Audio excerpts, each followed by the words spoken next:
Hi, my name is Rob Vanderlin.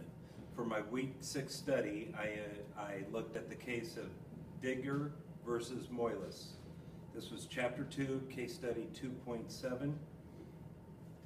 The plaintiff and the defendants. The plaintiff was Dorothy Digler, and the defendant was David Moyles.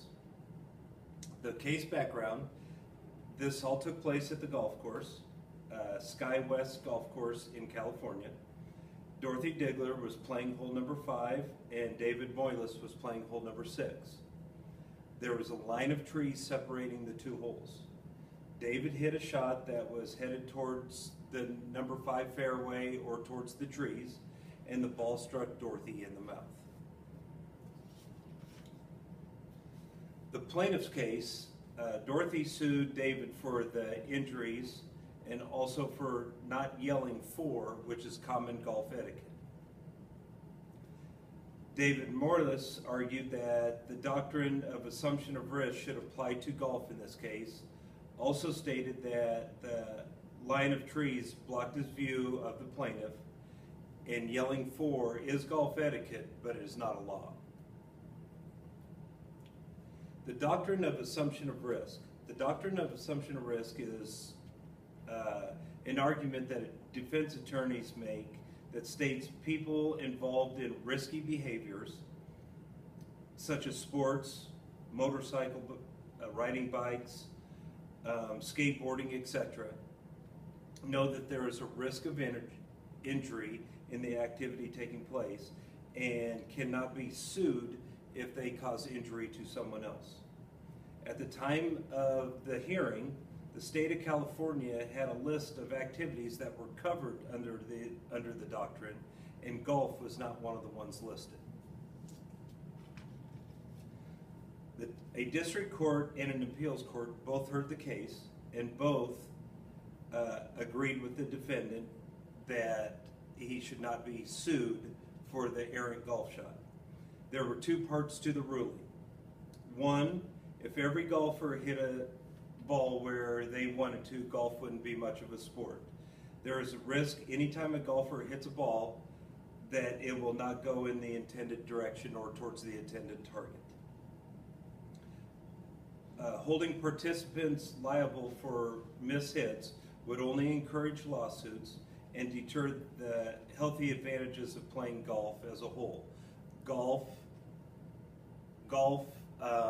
provides people exercise and also provides them getting outside and getting fresh air. The second thing, that golf etiquette does require a player whose shot is heading towards another player, but it does not rise to the level of a duty or a law. Since it is not a law, he cannot be held account for that.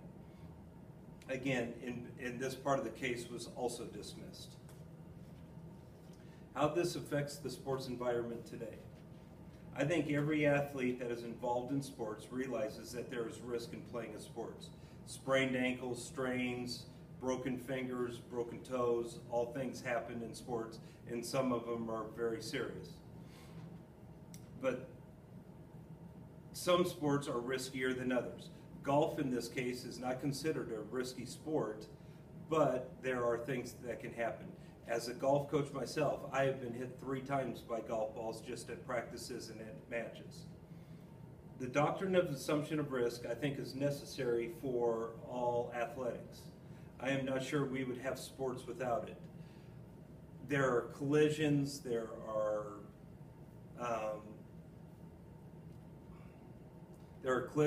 accidents, there are things that happen at all times during a game or even practices that cause people to have injury, and most of them are not intentional.